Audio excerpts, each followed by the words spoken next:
Hi. ഞാനിവിടെ ഇങ്ങനെ ഇരുന്നപ്പം ആലോചിക്കുകയായിരുന്നു. എന്താ വെച്ചാ പലരും അസ്വസ്ഥരാണ് ഭയങ്കരം.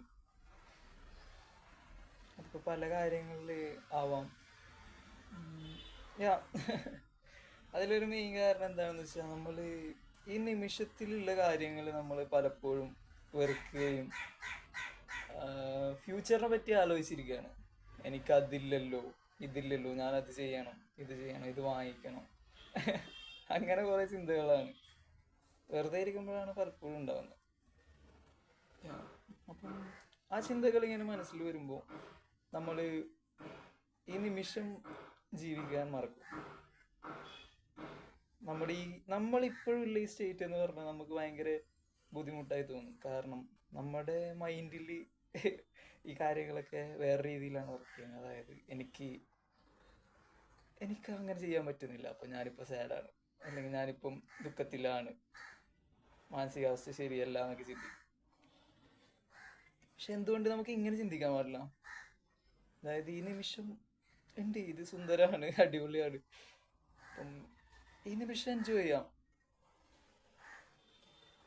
ബാക്കിയൊക്കെ കാര്യങ്ങളെല്ലാം നടക്കും. നടക്കും എന്ന് പറഞ്ഞാൽ അതൊരു പൂർണ്ണതയല്ല, പക്ഷെ ജീവിക്കുമ്പം അത് നിങ്ങൾക്ക് മനസ്സിലാവും. എല്ലാവർക്കും മനസ്സിലാവും. അതായത് ഇതാണ് ജീവിതം എന്ന്. ഇത് പറയുമ്പോൾ ഭയങ്കര ഫിലോസഫിയാണ്. കുറെ ആൾക്കാർ ഇതിനെപ്പറ്റി പറഞ്ഞിട്ടുണ്ട്. പക്ഷെ ഇത് ജീവിക്കാൻ തുടങ്ങുമ്പോൾ ഇത് അടിപൊളിയാണ്.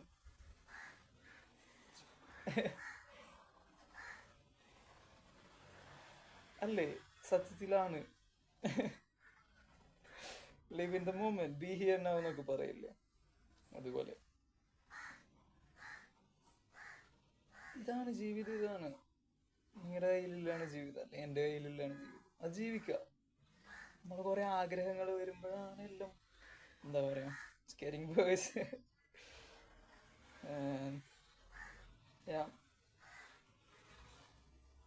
പിന്നെ പിന്നെന്തോ ഒരു കാര്യം പറയാൻ വിചാരിച്ചിരുന്നല്ലോ.